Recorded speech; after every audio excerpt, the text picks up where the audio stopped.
Alhamdulillahirabbil alamin. Alhamdulillahirabbil alamin. Puji syukur kehadirat Allah Subhanahu wa taala yang telah memberikan beribu-ribu nikmat, di antaranya nikmat sehat, kesehatan, kesempatan, serta kemudahan kepada kita semua, sehingga pada malam hari ini kita dapat kembali dipertemukan dalam majelis ilmu dan sarasehan meskipun melalui ruang virtual Google Meet. Selawat serta salam semoga senantiasa tercurah kepada junjungan kita Nabi Muhammad Sallallahu Alaihi Wasallam, kepada keluarga, sahabat, dan seluruh umat hingga akhir zaman.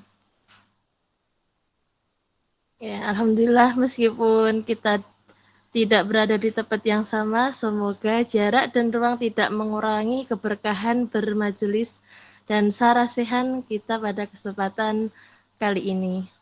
Pripun kabaripun Abah Umah? Alhamdulillah sehat. Keluarga kabar sehat guys Abah Umah? Alhamdulillah sehat Us. Nah, kami di sini dan juga para santri alhamdulillah dalam keadaan sehat walafiat. Di sini kami selaku pembawa acara mohon izin untuk membacakan susunan acara pada malam hari ini. Yang pertama yakni pembukaan, yang kedua acara inti langsung, sarasehan dan kajian yang akan dipandu oleh Mudirul Ma'had, beliau Ustadz Khairuddin. Yang ketiga lain-lain, yang keempat yakni penutup. Menginjak acara yang pertama pembukaan, mari kita buka dengan bacaan basmalah bersama-sama.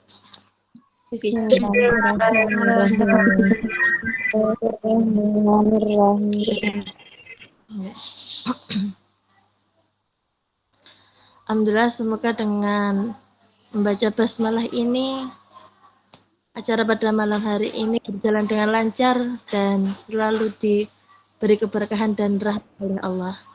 Menjadi acara inti kepada beliau Ustadz Ahmad Khairuddin, kami persilahkan.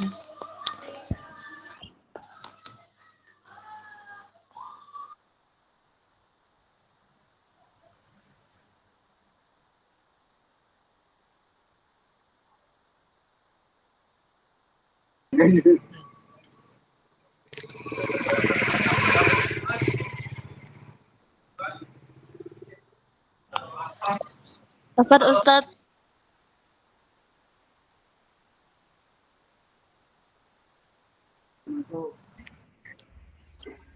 Kita ulangi ya.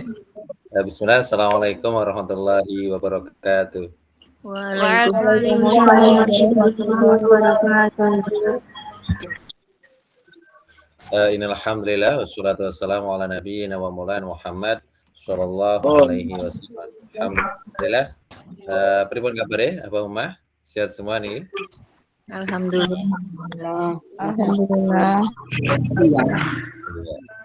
Yang pertama, alhamdulillah pada kesempatan malam hari ini dengan izin Allah kita bisa hadir dalam tatap muka ya, lewat Zoom, lewat Meet. Biasa kita selenggarakan, mencoba untuk kita selenggarakan kajian semacam ini setidaknya 1 bulan sekali sebagai wasilah untuk silaturahmi dan mungkin sebagai wasilah untuk temu antara kami para asatidzah dan juga yang bisa malam hari ini. Yang kedua, selawat kita aturkan junjungan kita Nabi besar Muhammad Sallallahu Alaihi Wasallam. Untuk Pak Jarod, ini mungkin mic-nya bisa dimatikan, Pak. Pak Jarod, bisa dimatikan. Dari operator bisa dimatikan mic-nya, Pak. Terus, operator bisa dimatikan mic-nya.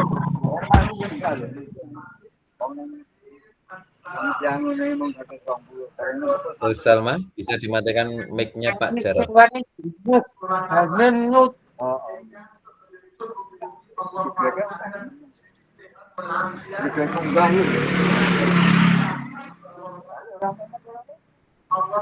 Tahu dewe gede apa aku satu kita dulu. Gus Ais ada? Gus Ais, bisa dimatikan mic-nya.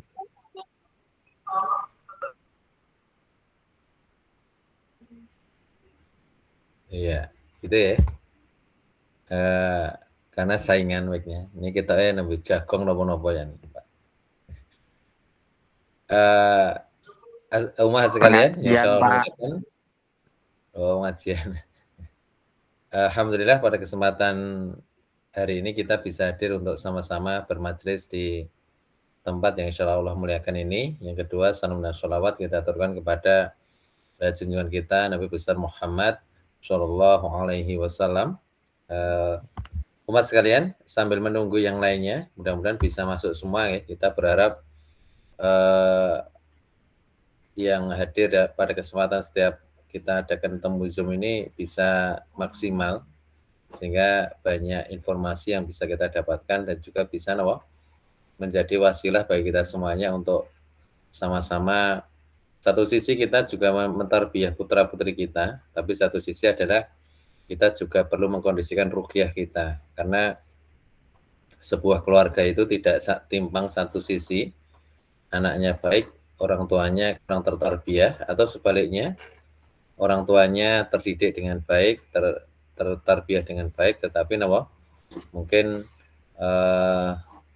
anak-anaknya tidak mendapatkan pendidikan yang baik. Makanya dari sini kita berharap anak-anak kita jadi baik dan juga nanti bisa menjadikan kitanya juga menjadi baik, sehingga nanti di sana, sehingga nanti bisa tercipta bagaimana semuanya dalam sebuah keluarga tadi tercipta bahasa yang sering familiar itu sakinah mawaddah warahmah itu terbentuk karena adanya kedua sisi ini yang baik.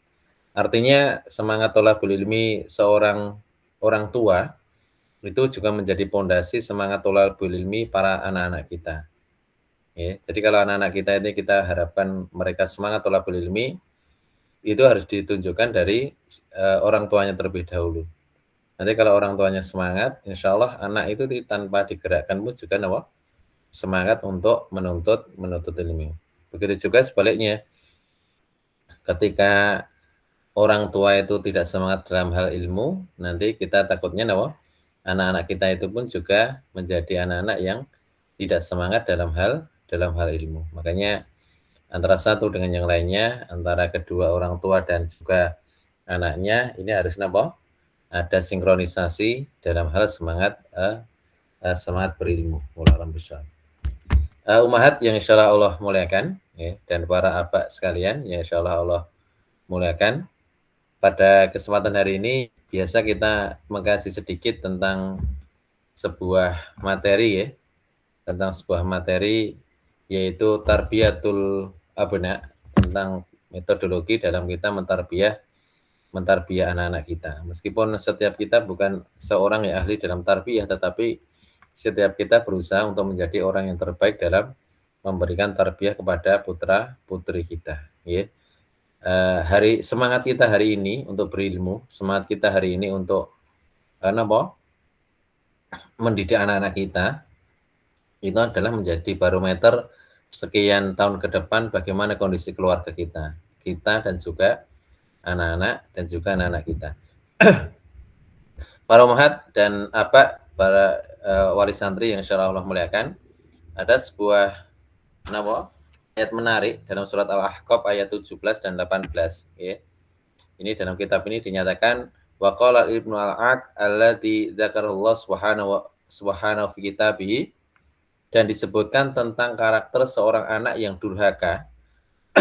Allah sebutkan di dalam kitab sucinya, ya.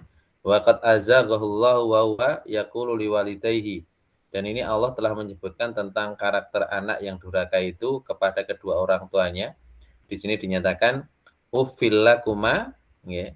Jadi kadang ada seorang anak itu hanya sekedar mengucapkan uff. Uff itu kalimat yang sebenarnya paling rendah, ya, paling rendah untuk diungkapkan oleh seorang anak kepada kedua orang tuanya. Ternyata itu sudah menjadi bagian dari durhaka kepada kedua orang tua. Artinya Al-Quran itu memberikan gambaran terendah sikap seorang anak kepada orang tua dengan sikap gah, buh, dan lain sebagainya. Itu ternyata sikap terendah menjadi gambaran bukti anak tadi durhaka kepada kedua orang tua. Berarti nanti kalau ada standarisasi sikap yang lebih dari itu, maka itu adalah kedurhakaan yang lebih. Artinya kedurhakaannya tidak berhenti sampai pada poin yang kita ungkapkan tadi, tetapi itu sudah pada derajat yang berada di atasnya. Artinya ketika kita sebagai seorang hamba, sebagai seorang anak menampakkan karakter yang tidak soleh kepada kedua orang tuanya, takutnya nanti itu menjadi barometer juga anak-anak kita itu bersikap yang sama kepada kita, karena kita juga bersikap yang tidak baik kepada kedua orang tua kita. Makanya Al-Quran mengatakan uffil lakuma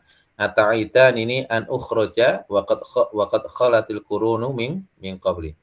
Ayat ini menceritakan tentang ini adalah mengisahkan tentang seorang orang tua yang menasihati anaknya untuk beriman, untuk menjadi anak yang soleh, rajin ibadah dan lain sebagainya. Tetapi jawaban anaknya itu buh, bahasa kita nih. Ataitan ini, apa kamu memperingatkan saya, memberikan janji kepada saya, an ukhroja, bahwasanya saya akan dibangkitkan kembali besok pada hari kiamat dari alam kuburnya. Waqad khalatil qurunu min qabli, sedangkan mereka yang dikubur itu dari zaman-zaman terdahulu itu juga sudah mati, tetapi ternyata juga tidak dibangkitkan. Maksudnya yang sekarang mau dibangkitkan. Ini debatannya seorang anak kepada orang tua, yang orang tua tadi mengajak anaknya menjadi pribadi anak yang soleh. Makanya wahuma yastanghisanillaha wa ilaka amin. Makanya keduanya pun akhirnya minta pertolongan kepada Allah dengan menghardik anak tadi, ya. Inna wa'dallah haq, sesungguhnya janji Allah itu benar, fayaqulu ma hadza illa asatirul awalin. Tapi anak tadi justru mengatakan lah Bu, Pak, itu cerita-cerita orang terdahulu aja. Itu enggak benar, ada surga, neraka, ada kebangkitan dan lain sebagainya. Makanya ulaikal ladzina haqqa alaihimul qaul fi umamin qad qalat min qablihim minal jinni wal insi innahum kanu khasirin. Ini adalah sebuah ungkapan yang benar sebenarnya tentang adanya hari kiamat. Terus, dan ini sudah terjadi pada umat-umat sebelum umatnya Nabi Muhammad, juga sudah terjadi tentang pengkhabaran surga neraka. Waqad khalat min qablihim, dan ini juga sudah diketahui oleh dari bangsa kaum manusia maupun bangsa jin, dan orang-orang yang mereka nanti tidak melakukan ketaatan kepada Allah SWT, maka mereka nanti menjadi kanu khasirin. Mereka adalah menjadi kaum yang dalam posisi mendapatkan kerugian. Makanya di sini famang dzallati azanghahu wa man dzallati andallahu. Kemudian dari sini ada sebuah ungkapan menarik. Terus siapakah orang-orang yang disesatkan? Orang-orang yang dia tidak mendapatkan perilaku yang baik tadi. Maka faya muqallibal qulub sabit. Makanya setiap kita ini ada kesempatan untuk menjadi baik dan ada kesempatan untuk menjadi tidak baik.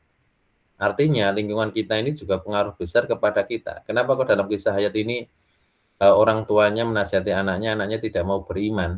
Mungkin karena pergaulan anaknya juga sudah terlanjur dalam lingkungan yang tidak Allah ridhoi, sehingga mudah sekali terbawa ke dalam situasi yang tidak Allah ridhoi. Begitu juga sebaliknya. Ketika seorang anak itu berkembang dalam lingkungan yang baik, berkembang dalam lingkungan yang soleh, insya Allah itu juga menjadi sebuah harapan kecil bagi kedua orang tuanya untuk nanti suatu saat anaknya tumbuh menjadi anak yang baik dan nanti akan bersama orang tua dan orang tuanya tumbuh bersama anak dalam lingkungan yang Allah ridhoi. Artinya lingkungan semacam ini tidak semuanya bisa mendapatkannya, jadi tidak semuanya bisa memperolehnya. Makanya peran orang tua untuk mensolehkan putra-putrinya ini adalah menjadi sebuah peran yang istimewa, yang tidak setiap orang tua itu diberi kesempatan untuk mensekolahkan anaknya itu di lingkungan yang terbaik. Okay. Karena rata-rata orang tua hari ini barometer sebuah sukses itu adalah ketika pekerjaannya mentereng, gajinya besar, kemudian dan dia bisa mendapatkan sesuatu yang diinginkannya. Tapi kadang lupa dalam satu porsi, yaitu bahwasanya sesuatu yang sebenarnya kita konsumsi hari ini di dunia ini hanya sebagai wasilah kecil nanti untuk mendapatkan surganya Allah Subhanahu wa taala. Makanya dari situ Bapak-Bapak sekalian, kita kadang harus sering berdoa kepada Allah Subhanahu wa taala. Kalau di sini diberikan salah satu contoh doa, ya muqallibal qulub tsabbit qulubana, wahai yang membolak-balikkan hati, mantapkanlah hati kami ala dinika, di atas agamamu, wa ya musyarrifal qulub syarrif qulubana ila ta'atika, dan wahai yang menggelincirkan atau membalikkan hati kami, maka balikkan hati kami itu kepada ketaatan kepadamu. Wa aslih Allahumma lana fi dzurriyyatina, dan jadikanlah soleh wahai ya Rabb tentang anak keturunan kami. Jadi kita itu kadang berdoa soleh itu bukan untuk kita tok, bukan untuk anak kita tok, tapi untuk anak keturunan kita semuanya. Baik nanti anak dari anak-anak kita maupun anaknya dari anak-anaknya kita. Jadi nanti sampai keturunan ke bawah itu kita berharap mereka semuanya menjadi anak-anak yang soleh. Wa hablana min azwajina wa dzurriyyatina qurrata a'yun. Dan kita harus sering berdoa bahwa agar nanti supaya Allah jadikan pasangan kita, kalau kita sebagai laki-laki berarti istri kita, kalau kita jadi wanita berarti suami kita, dan juga anak-anak kita ini menjadi qurrata a'yun, yang menjadi penyejuk mata kita, bisa menenangkan hati kita, bisa menenangkan rasa kita, bisa menenangkan pikiran kita ketika kita menghadapi goncangan masalah dan lain sebagainya. Waj'alil muttaqina imama, dan jadikanlah orang-orang yang bertakwa itu menjadi imam kami. Jadi bisa jadi kalau jadi sebagai istri dihadirkan seorang suami yang bertakwa, atau bisa jadi kalau dia menjadi seorang suami itu diberikan para pemimpin, atau mungkin diberikan keluarga-keluarga yang mereka semuanya saling menjaga kualitas ketakwaannya kepada Allah Subhanahu wa taala. Karena tidak setiap hamba itu di lingkungan yang terbaik itu bisa menjadi soleh, dan tidak setiap hamba di lingkungan tidak baik itu bisa menjadi tidak baik. Bahkan kadang berlaku sebaliknya, di lingkungan yang soleh dia tetap tidak soleh, di lingkungan yang tidak soleh justru dia menjadi sosok yang soleh. Karena ini soleh dan tidak itu adalah anugerah Allah, tidak diberikan kepada siapapun dan tidak diberikan kepada sembarang orang. Artinya hanya orang-orang pilihan di antara hamba ini yang mereka diberikan yang diberikan kesolehan diri. Makanya dari sini perlu kita pahami, santri, anak-anak kita yang sekarang itu berada di ma'had, ini adalah cara kita untuk menjadikan anak-anak kita ini menjadi orang-orang yang soleh, ya, yang soleh dan solehah. Tapi perlu kita pahami juga bahwasanya yang bisa mensolehkan dan tidak solehnya anak-anak kita ini adalah Allah Subhanahu wa taala. Kita para asatidzah ini cuma sebagai wasilah saja. Wasilah perantara berusaha anak kita ini jadi baik. Dan kita orang tua yang sudah punya anak ini juga cuma berusaha menjadikan anak keturunan kita ini menjadi baik, ya, dan lain sebagainya. Tapi ternyata ketika kita sudah berusaha menjadi baik, ternyata belum tentu kita itu menjadi baik. Artinya ketika kita ini berusaha menjadikan kita ini baik, tetapi belum tentu anak kita ini menjadi baik. Kita sudah masukkan ke mati itu belum menjadi jaminan anak kita pun nanti juga menjadi baik. Ya. Tapi setidaknya kita sudah memberikan sumbernya. Anak kita tadi menjadi baik. Di mana? Ya mungkin di antaranya di pondok pesantren. Sumbernya maksudnya gimana? Bahasanya mudahnya itu, kalau para ulama itu memberikan gambaran seperti air yang mengalir. Kalau kita dekatkan kepada sumber air yang bersih, di antara air yang bersih tadi ada lokasi air yang kotor, saya pasti ada. Tetapi setidaknya sudah kita cedaki dengan sumber airnya. Ya. Tidak sekedar dari aliran yang paling bawah kita ambil itu sudah warnanya berbeda. Tapi kita mendekatkan anak kita itu di sumber yang bersih. Apakah di sumber bersih tadi semuanya bersih? Tidak. Tetap ada wilayah air atau wilayah dangkalan air itu yang mungkin agak kotor, mengandung bakteri atau lain atau yang lainnya. Tetapi ketika berada di lokasi yang bersih, setidaknya harapan untuk mendapatkan air yang bersih tadi tetap lebih tinggi daripada di tempat yang lain. Seperti kita menaruh anak kita yang berada di pondok pesantren, ini harapannya adalah mungkin ketika ditaruh di luar, itu lingkungannya mungkin tidak bersih, bahkan itu airnya tidak bersih, itu sulit untuk bisa mendapatkan air bersih. Tapi kalau kita taruh di tempat yang bismillah itu bersih airnya, setidaknya kita bisa meneguk air tadi dari sebagian air yang bersih tadi, meskipun di antara air yang bersih tadi tetap ada wilayah yang kotor. Makanya kita memasukkan anak-anak kita ke dalam pondok pesantren itu adalah hanya sebagai wasilah kecil kita agar anak-anak kita itu nanti bisa menjadi solehah sebagaimana yang kita harapkan. Meskipun tidak jadi jaminan mereka tetap menjadi solehah. Makanya para ulama itu mengatakan hattal anbiya la yamlikuna hidayata taufik li ahadin. Karena jangankan kita jangankan para asatidzah bisa mensolehkan putri jenengan. Jangankan orang tua bisa mensolehkan putra-putrinya masing-masing. Sampai para nabi pun, kalau ini dalam kitab ini dinyatakan hattal anbiya, sampai para nabi pun la yamlikuna hidayata taufik li ahadin. Para nabi pun ternyata tidak punya hidayah taufik untuk bisa mensolehkan anak-anak dan istrinya. Tidak bisa. Contoh qala Allah Subhanahu wa taala li nabiyhi Muhammad sallallahu alaihi wasallam bahwa yunashidu ammahu Abu Thalib ayyakula la ilaha illallah. Sebagai kisah, ada sebuah kisah menarik. Nabi Muhammad itu pernah yunashida ammahu, pernah bernasyid kepada pamannya atau kayak mentalkin kepada pamannya Abu Thalib ayakula untuk mengatakan la ilaha illallah. La ilaha illallah, untuk mengatakan kalimat la ilaha illallah. Tetapi apa yang terjadi? Ya'ba wa yamtani, tetapi ternyata Abu Thalib ini dia ya'ba, enggan dan mencegah, tidak mau mengucapkan kalimat la ilaha illallah. Padahal Abu Thalib ini Masya Allah orang yang merawat Rasulullah sejak kecil, sejak orang tuanya Rasulullah kedua-duanya meninggal.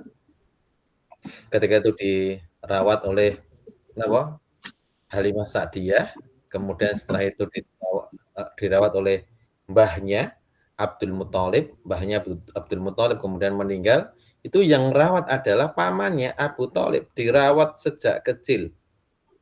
Bahkan dakwahnya Rasulullah itu didukung mati-matian oleh Abu Thalib. Bahkan orang kafir itu mau menyakiti Rasulullah tidak berani karena ada Abu Thalib yang ketika itu sebagai tokoh orang-orang kafir Quraisy di Mekah. Dan beliau hadir untuk membela dakwahnya ponakannya. Tapi ternyata yang membela luar biasa tadi tidak pernah mau mengucapkan kalimat la ilaha illallah. Jadi beliau melindungi Muhammad bukan karena melindungi atas dasar keimanannya kepada Allah, tapi melindungi Muhammad Rasulullah itu atas dasar karena dia ponakannya. Jadi kayak kita punya ponakan, anak kita kok melakukan kebaikan, ya udah didukung gitu aja. Tapi tidak mau mengikuti kebaikan yang diciptakan oleh ponakannya tadi. Sampai ketika itu Allah itu mengatakan dalam surat Al-Qasas ayat 56 itu Allah mengatakan, Muhammad, innaka latahdi man ahbabta. Muhammad, engkau itu tidak bisa memberikan petunjuk kepada orang yang kau cintai, walakinallaha yahdi may yasha. Tetapi Allah akan memberikan petunjuk kepada hamba yang dikehendakinya. Wa a'lamu bil muhtadin, dan Allah itu lebih lebih paham, lebih tahu siapakah yang berhak untuk diberi petunjuk. Ngerti ya? Makanya huwa al hadis bidzalik. Ada sebuah hadis bahkan diriwayatkan oleh Imam Bukhari Muslim ya, tentang kisah ini dari hadis Sa'id bin Al-Musayyab an abihi, dari Sa'id bin Al-Musayyab dari bapaknya, qala lama hadrat Abu Thalib al-wafata lama hadartu Abu Thalib al-wafata jahu Rasulullah sallallahu alaihi wasallam fawajada indahu Abu Jahal ya. Ketika itu bapaknya Sa'id bin Al-Musayyab itu mendatangi pamannya Rasulullah yang ketika itu mendekati sakaratul maut, hampir meninggal gitu ya. Dan ketika itu Rasulullah pun juga datang ke rumahnya Abu Thalib, jenenge Li'e ya. Jenenge Li'e itu akhirnya beliau pamannya, makanya beliau mendatangi rumahnya Abu Thalib. Dan ketika di rumahnya Abu Thalib itu ternyata di rumahnya juga ada paman Rasulullah yang lainnya, yaitu Abu Jahal. Jadi Abu Jahal itu di rumahnya. Kemudian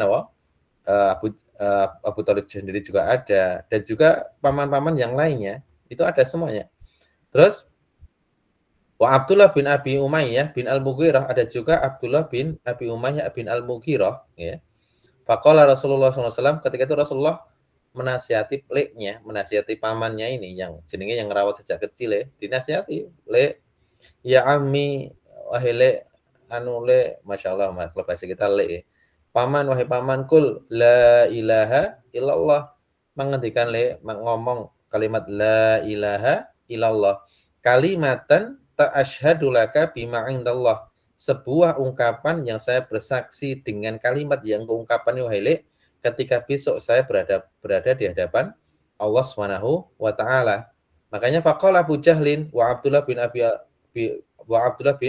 Abi Umayyah, tetapi ketika itu pas Rasulullah mencoba mentalkin leknya tadi, pamannya tadi, ternyata di situ juga ada pamannya yang lainnya, ada Abu Jahal, terus ada Abdullah bin Abi Umayyah yang mereka mengikuti agama nenek moyangnya, tidak mau beriman kepada Tuhannya yang dibawa oleh Nabi Muhammad tadi. Apa yang mengatakan, ya Abu Thalib, atarghabu an millati Abdul Muthalib ya.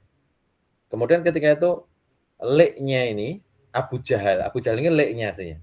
Abu Jahal, kemudian Abdullah bin Abi Umayyah ini mengatakan kepada Abu Thalib, karena Rasulullah mencoba mentalkin, mengucapkan kalimat la ilaha illallah, tetapi Abu Jahal dan rekan-rekannya itu ngomong sama Abu Thalib, "Wahai Abu Thalib, ya, atar gobu'an millati Abdul Muthalib, iki wis gedeng, wis ora seneng dengan agama yang dibawa oleh Abdul Muthalib, yaitu mbai, ya. Mbai sendiri, mbai Abu Jahal termasuk ya. Falam yazal Rasulullah SAW yu'riduha alaihi. Ketika Abu Thalib mengucapkan seperti itu, Rasulullah tetap berusaha mentalkin pamannya tadi. Ya, berusaha mentalkin pamannya tadi untuk mengucapkan la ilaha illallah. Wa yu'itu lahu tilkal maqalah. Diulangi terus kalimat tadi. Hatta qala Abu Thalib akhiru makallamahum, sampai akhir dari Abu Thalib, di akhir menghembuskan nafas terakhirnya, huwa ala millati Abdul Muthalib, dia tetap berada di atas agama mbahnya Abdul Muthalib, yaitu tetap berada di agama nenek moyangnya setelah cahaya iman, cahaya Islam itu datang kepada mereka. Makanya Bapak-Bapak sekalian, dari kisah yang pendek ini, ketika itu kemudian mengatakan wa aba ayakula, pamannya menolak untuk mengucapkan kalimat la ilaha illallah. Faqala Rasulullah SAW, amma wallahi, sampai ketika itu Rasulullah mengatakan, ya, pamannya itu sudah dikehendaki tidak menjadi penghuni surga karena dia leknya yang sangat baik sekali, sangat luar biasa sekali membantu dakwahnya, ngopeni, kemudian memelihara sejak kecil, memberikan segala sesuatunya, memberikan pembelaan dan lain sebagainya yang luar biasa. Tetapi ketika itu Rasulullah tetap mengatakan amma wallahi, demi Allah, kata pamannya. Kata Rasulullah, la astaghfiranna laka malam unha anka. Le, itu sudah meninggal, pamannya sudah meninggal. Le, paman, la astaghfiranna laka, saya sungguh tetap akan mintakan ampun engkau kepada Allah Subhanahu wa taala. Malam unha anka, selama permintaan ampun tadi tidak dilarang oleh Allah Subhanahu wa taala. Fa'anzalallahu azza wa jalla, namanya saja juga pamannya dan orang yang merawat sejak kecil seperti ayahnya sendiri. Tapi kalimat yang diungkapkan oleh Rasulullah SAW dengan mengatakan demi Allah, sampai beliau bersumpah ya, saya tetap akan memintakan ampun engkau kepada Allah selama tidak dilarang. Apa kata Allah ketika Muhammad memintakan ampun kepada pamannya ini? Justru Allah itu mengatakan makana linabiyyi walladzina amanu ayyastaghfiru lil musyrikina. Tidaklah layak bagi seorang nabi dan orang-orang yang beriman untuk memintakan ampun kepada orang musyrik, walau kanu uli kurba, meskipun mereka itu kerabat yang sangat dekat sekali dalam emosional, dalam kehidupan, dalam keluarga, mimba timatabayyana lahum, setelah cetok jelas kepada mereka mana yang benar, mana yang salah, ainal haq, ainal batil, mana kafir, mana musyrik, setelah jelas annahum ashabul jahim, sampai Allah mengatakan mat lekmu dan orang-orang yang tetap di dalam kekafiran setelah datangnya cahaya tauhid dan tidak mau beriman, mereka tetap menjadi ashabul jahim, neraka jahim. Ya, Masya Allah. Mereka tetap dianggap masuk ke dalam neraka. Artinya, sehebat apapun kita, ya, sehebat meskipun seorang ustadz sekaligus, meskipun seorang ustadzah sekaligus, meskipun dia itu seorang pendidik sekaligus, dia tidak punya hak untuk mensolehkan anak didiknya dan mensolehkan orang-orang yang di dekatnya kecuali atas izinnya Allah Subhanahu wa taala. Kita cuma punya hidayah irsyad. Hidayah irsyad itu cuma ngandani, nunjukkan, mengarahkan ben dadi apik, ben dadi soleh, hamba yang bertauhid kepada Allah dan lain sebagainya. Tapi abang mas sekalian, perlu kita pahami bersama, ya, yang bisa mensolehkan, yang bisa memberikan hidayah taufik. Ya. Kalau hidayah irsyad itu cuma kita bisa ngandani, ngarahi. Tapi hidayah taufik itu adalah hak mutlak, hak prerogatif Allah Subhanahu wa taala untuk diberikan kepada setiap hambanya. Sekelas Nabi Muhammad, dia tidak bisa mensolehkan pamannya Abu Thalib. Apalagi sekelas ustadz-ustadzah, ini tidak sama sekali bisa punya hak, bisa mensolehkan anak didiknya kecuali yang Allah ridhoi, kecuali yang Allah kehendaki. Wallahualam bishawab. Makanya wa anzalallahu ta'ala fi Abi Thalib, makanya kemudian ketika itu Allah sampai menurunkan ayat khusus yang membahas tentang persoalan Abu Thalib dengan mengatakan Mat, faqala li Rasulullah sallallahu alaihi wasallam, Allah mengatakan kepada Nabi Muhammad, Mat, bahasa kita nih, wahai Rasulullah, innaka la tahdi man ahbabta, sungguh engkau tidak bisa memberikan petunjuk kepada orang yang engkau ahbabta, yang engkau cintai. Walakinallaha yahdi man yasha, tetapi Allah itu bisa memberikan petunjuk kepada siapa? Man yasha, bagi siapa saja yang Allah kehendaki. Wa huwa a'lamu bil muhtadin. Dan Allah itu Maha tahu siapakah yang berhak mendapatkan petunjuk, siapakah yang tidak berhak mendapatkan petunjuk. Dari sini bisa kita pahami Abahumma sekalian, Bapak Ibu sekalian, Rasulullah sekelasnya Nabi mendapat teguran langsung dari Allah Subhanahu wa taala. Engkau tidak akan pernah bisa mensolehkan orang yang terdekat dengan hatimu sekaligus. Ya. Meskipun dia istrinya, meskipun suaminya, meskipun ponaannya, dan lain sebagainya, tidak pernah bisa. Kenapa? Hidayah taufik adalah mutlak miliknya Allah, kita cuma bisa ngandani. Jadi kalau kita, Abahumma sekalian, kalau kita ngapunten, kita menasihati suami kita, Mas, tolong sholatnya tepat waktu. Ternyata suaminya tidak sholat tepat waktu. Ya kewajiban kita menasihati.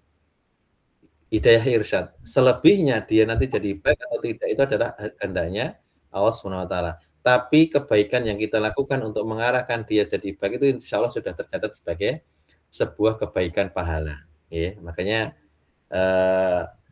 kita itu kalau pengen pangan pahala, sering-sering menasihati ke arah yang baik.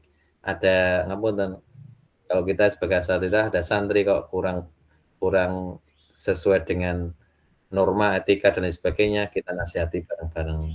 Kok ada anak kita kok tidak sesuai dengan apa yang kita harapkan dalam hal yang soleh, kita nasihati bareng-bareng. Ada suami atau ada istri, ada kakak, adik dan sebagainya, tidak sebagaimana kita kehendaki, kita nasihati. Apakah setelah dinasihati itu langsung dia berubah jadi baik? Wallahu a'lam. Kadang ada 1000 nasihat sudah diberikan, dia tetap tidak menjadi baik. Tapi kadang ada satu kata yang diungkapkan tanpa sengaja, dia bisa menjadi baik. Contoh, okay. Ada orang yang setiap pagi itu dinasihati dan sebagainya, ternyata tetap tidak jadi baik. Ya. Ada kadang orang itu cuma diguyoni, cuma diajak canda sekilas, ayo mas ke masjid sholat. Ternyata dia langsung sholat dan ternyata dia langsung menjaga sholatnya sejak hari itu. Artinya hidayah itu mahal. Ya, hidayah itu mahal. Makanya dari kisah pendek ini bisa kita ambil sebuah pelajaran yang menarik, bahwasanya Allah SWT itu akan memberikan petunjuk kepada hamba yang dikehendaki dan mungkin tidak bisa memberikan petunjuk kepada hamba yang tidak Allah kehendaki. Kisah lain adalah seperti kisahnya Nabi Nuh, ya.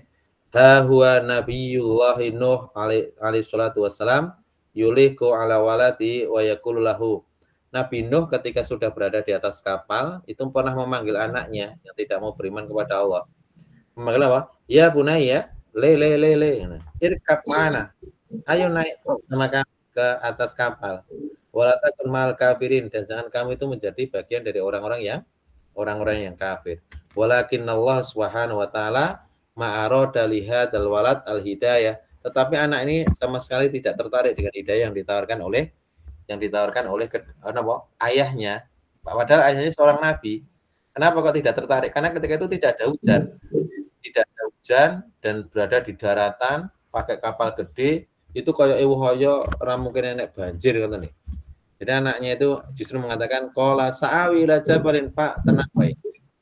Naik ke atas gunung, ya simuni minal ma, yang akan melindungi saya dari air, ya, dari banjir bah.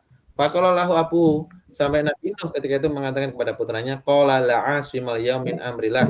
Hari ini tidak ada yang bisa selamat dari perintahnya Allah, dari urusannya Allah, illa man rohim, kecuali yang dirahmati Allah. Karena anaknya tetap menolak karena anaknya ini menolak untuk beriman kepada Allah SWT, sampai ketika itu wahala bainahuma al-maut fakana minal mughroqin. Maka ketika itu ada air buah banjir yang luar biasa.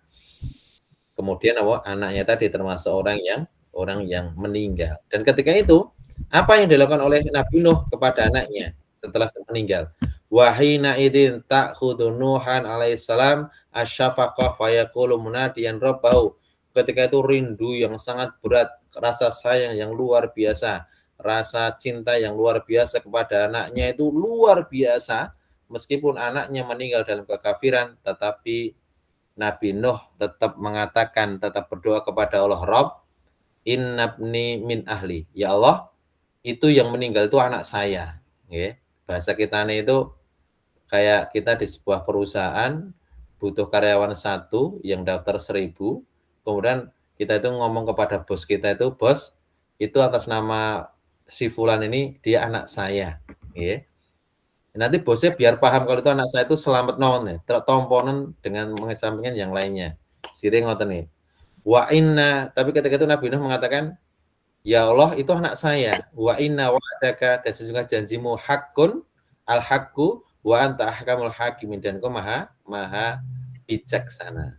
Fayu'atibu biqaulihi ta'ala, ketika itu justru Nuh itu diseneni, dimarahi oleh Allah SWT dan mengatakan, ya Nuh, wahai Nuh, innahu laisa min ahlik, itu bukan anakmu, bukan anakmu dalam keimanan, innahu amalun ghairu sholeh, si mbok jaluk ke tentang anakmu kon nyelamet ke itu adalah pekerjaannya tidak soleh.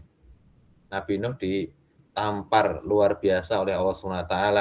Fala tas'alni, fala tas'alni, janganlah sekali-kali engkau meminta kepada saya malai salaka bihi ilm, yang engkau tidak punya ilmu atas perkara tadi. Inni a'idzuka an takuna minal jahilin. Ya. Saya menasihati kamu, saya takut kamu menjadi bagian dari orang-orang yang bodoh. Ya. Kenapa kok bodoh? Memintakan ampun kepada anaknya yang sudah jelas-jelas anaknya tadi dalam kekafiran. Artinya kalau seandainya artinya kalau seandainya sudah dalam kekafiran, artinya dia secara otomatis sulit untuk diselamatkan. Ya. Makanya fayata dirunuh alaihissalam faqailan. Maka Nabi Nuh alaihissalam pun kemudian mengatakan sebagai rasa permintaan maaf kepada Allah SWT dan mengatakan, Rob, inni a'udzubika an as'alaka ma laisa li bihi ilm. Ya Rob, saya berlindung kepadamu dari perkara yang saya sama sekali tidak punya ilmu atasnya. Wa yatakfirli, ngapunten ya Allah, maaf ya Allah, kalau seandainya engkau tidak mengampuni saya, wa tarhamni, tidak merahmati saya, aku minal khasirin, saya termasuk orang yang rugi ya Allah. Ya.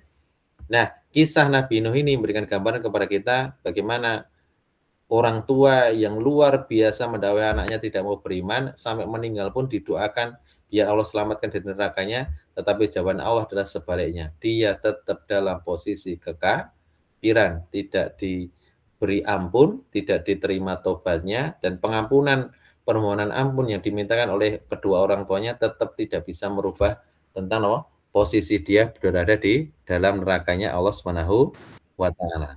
Terakhir, sebuah kisah menarik.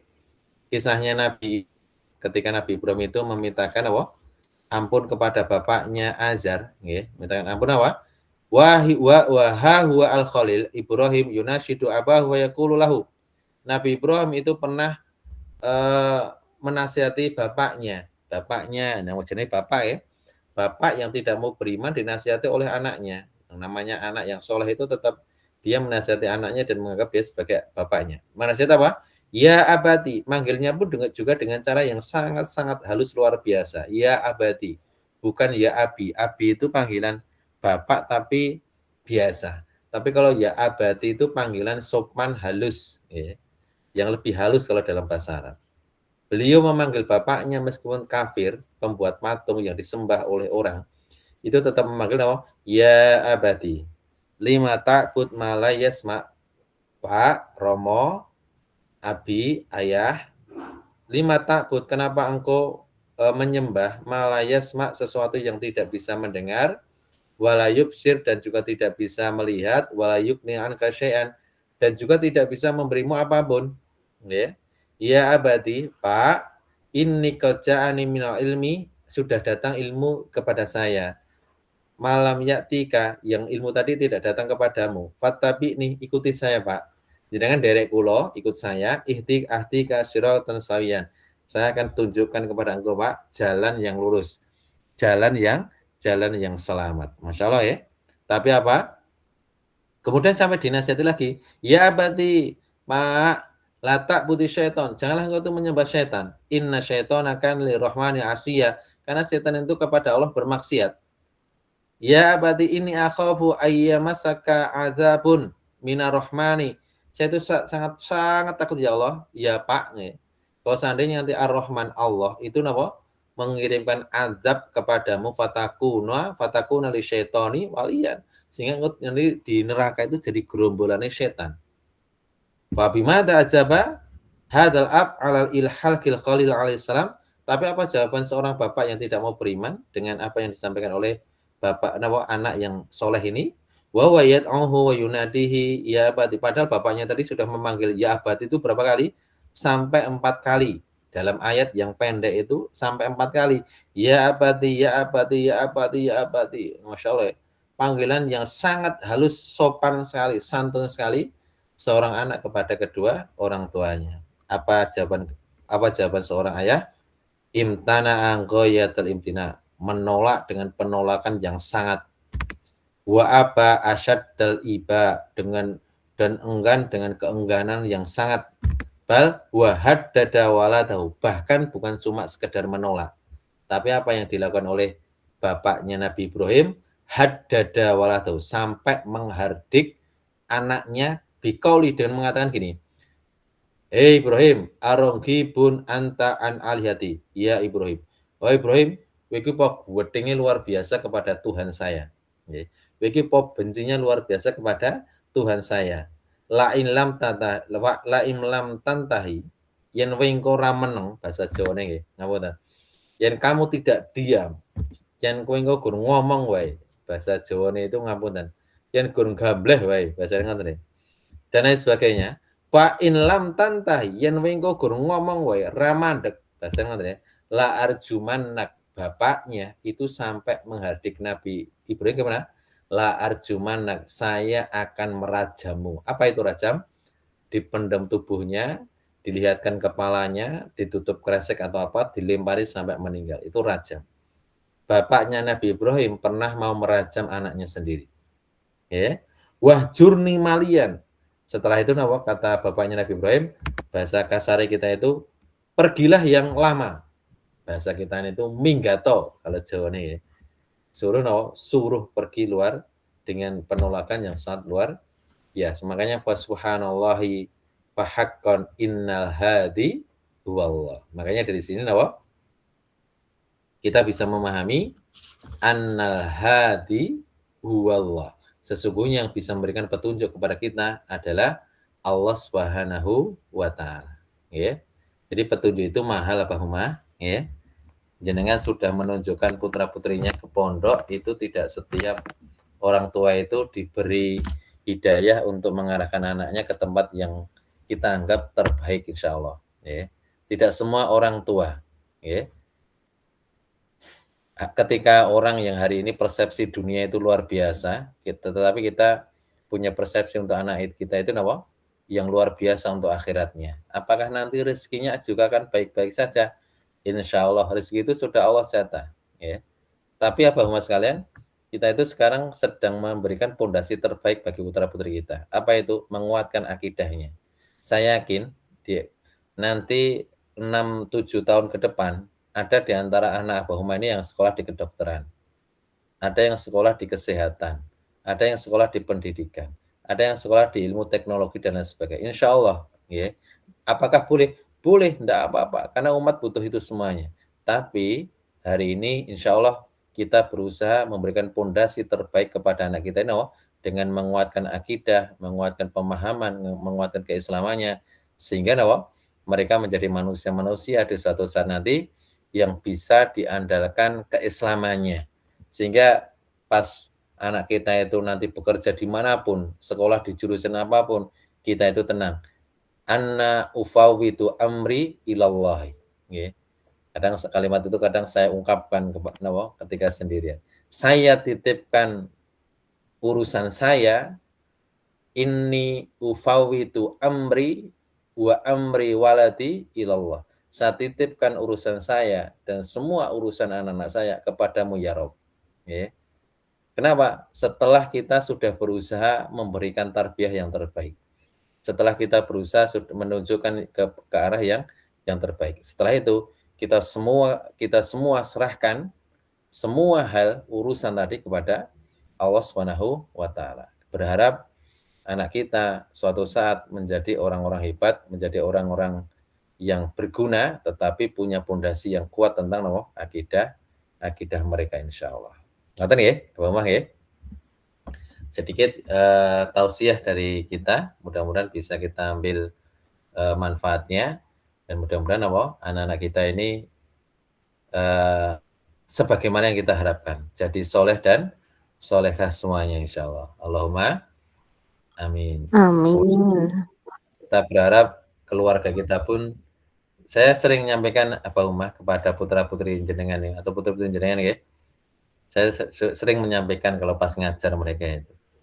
Saya sampaikan kalau keluarga antum sudah baik, sudah keluarga yang soleh, mudah-mudahan hadirnya antum menguatkan kesolehan mereka. Tapi kalau seandainya mereka belum sebagaimana yang kesolehannya engkau harapkan, mungkin ada di antara antum yang ke pondoknya karena leknya, karena bodinya, karena pamannya, dan bukan karena orang tuanya dan sebagainya. Ternyata orang tuanya terpanggil memasukkan antum ke pondok, saya berharap mudah-mudahan antum menjadi cahaya di tengah gersangnya keislaman di keluarganya.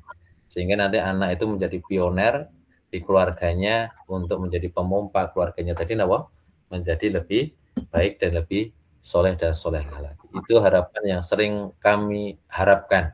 Karena saya itu sangat berharap anak kita ini tidak soleh untuk dirinya sendiri, tetapi dia menjadi muslih. Muslih itu berarti tidak sekedar soleh.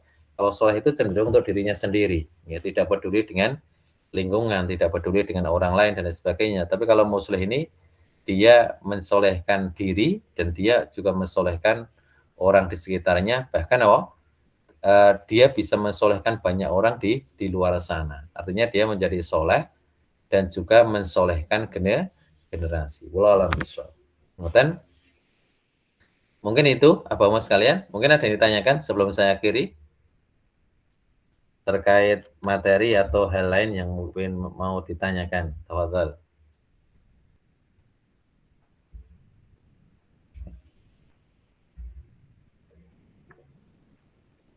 Cukup?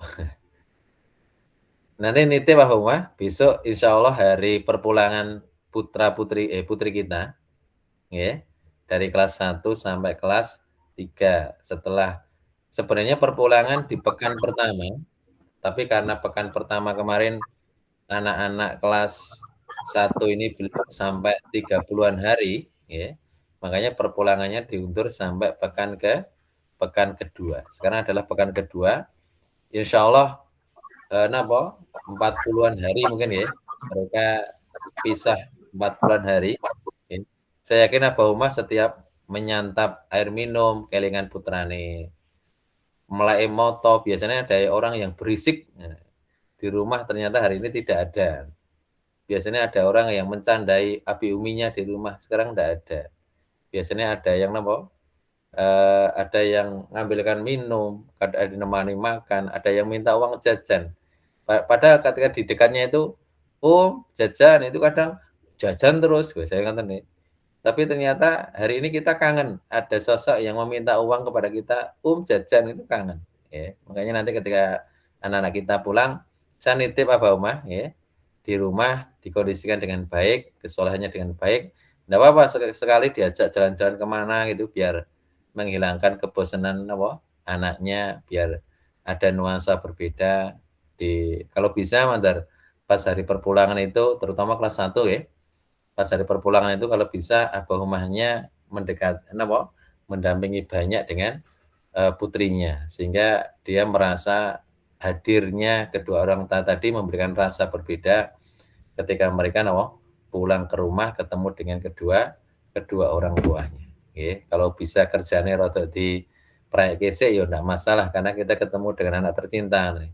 Karena suatu saat itu saya sering bayangkan gini Abah-Uma, pas suatu saat kita di usia senja tua itu pas orang tua kita itu sambat kepada kita, anak kita sambat kepada anak kita itu, anak kita enggak, nanti jawabannya bentar Bio, saya juga sibuk. Nah, itu jawaban itu akan menjadi barometer kita hari ini. Ketika kita hari ini anak kita pulang berada di dekat kita, mungkin kita mengatakan, wis ngono Dok ya, saya tak urusan liyane ya, dan lain sebagainya. Tapi kalau hari ini kita mendampingi, nanti dekat dengan putra-putrinya, insya Allah mereka akan nyaman, enjoy, dan bahkan merasa memiliki api umi ini dari hati yang paling dalam. Karena sehebat apapun seorang anak, tanpa api uminya kadang tidak berarti. Dan sehebat apapun api uminya, tanpa menyayangi putra-putrinya, kadang juga kurang sempurna kehidupan tadi. Makanya bersyukur punya putra-putri, karena di luar sana banyak yang belum Allah karuniakan putra dan putri, dengan cara bagaimana? Menunjukkan sayangnya tadi kepada putra-putrinya, terutama selama liburan. Insya Allah ya. Siap Abah-Uma ya? Insya Allah siap. Siap ya, insya Allah. Nathan. Dan nanti insya Allah kajian ini akan kita selenggarakan mungkin per bulan mungkin ya Abah-Uma ya. Nanti kalau ada perubahan kita kabari. Intinya adalah untuk membangun silaturahmi. Kalau bisa, kalau bapaknya kok misalnya yang masuk Zoom ini adalah ibunya, bapaknya sedang di luar. boleh nanti alamat Zoom-nya ini diberikan kepada bapaknya, nanti suruh masuk meskipun tidak bersama. Suruh masuk gabung lewat aplikasi online ini, sehingga nanti semuanya bisa mendapatkan cara pandang beda dalam kita mentarbiyah putra putri kita, insya Allah. Walau bisawab, mudah-mudahan putra putri kita menjadi qurrata a'yun, penyejuk mata kita semuanya, bisa menjadi permata di tengah gersangnya kehidupan yang jauh dari Robnya ini. Sekian apa Umar? Kurang lebihnya mohon maaf. Saya kembalikan kepada moderator. Akhir dawana, assalamualaikum warahmatullahi wabarakatuh. Waalaikumsalam warahmatullahi wabarakatuh. Waalaikumsalam warahmatullahi wabarakatuh.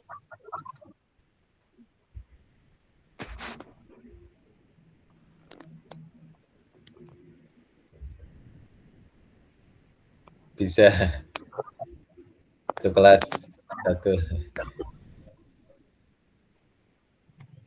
Terus. Ya. Sajidah. Jazakallah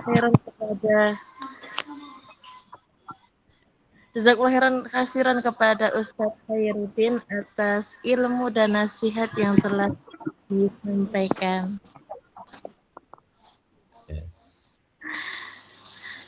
Selanjutnya mangga Mbah Umah yang ingin bertanya dapat menyampaikan pertanyaan lewat suara maupun kolom chat.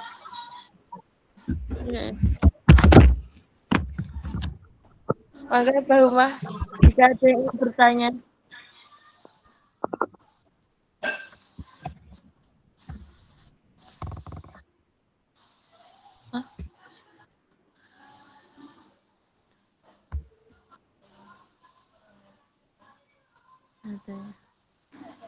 Okay. Jika tidak ada, alhamdulillah tidak terasa telah sampai di penghujung acara. Semoga pertemuan kita melalui ruang virtual ini tetap tercatat sebagai langkah kecil menuju kebaikan, menjadi wasilah bertambahnya ilmu, eratnya silaturahmi dan dekatnya hati kita kepada Allah Subhanahu wa taala. Alhamdulillah ya, besok santriwati pulang perdana ini untuk kelas 1. Semoga terobati rindu-rindunya. Terus semoga menjadi anak yang salihah, pulang tepat waktu. Ya, tepat waktu. Amin. Mohon maaf apabila selama kami memandu acara terdapat kekurangan dalam tutur kata dan lainnya. Mari kita tutup majelis ini dengan membaca doa kafaratul majelis. Subhanakallahumma wa bihamdika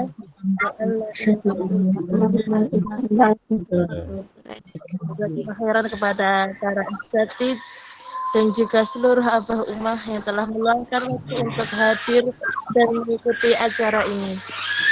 Assalamualaikum warahmatullahi wabarakatuh. Waalaikumsalam warahmatullahi wabarakatuh.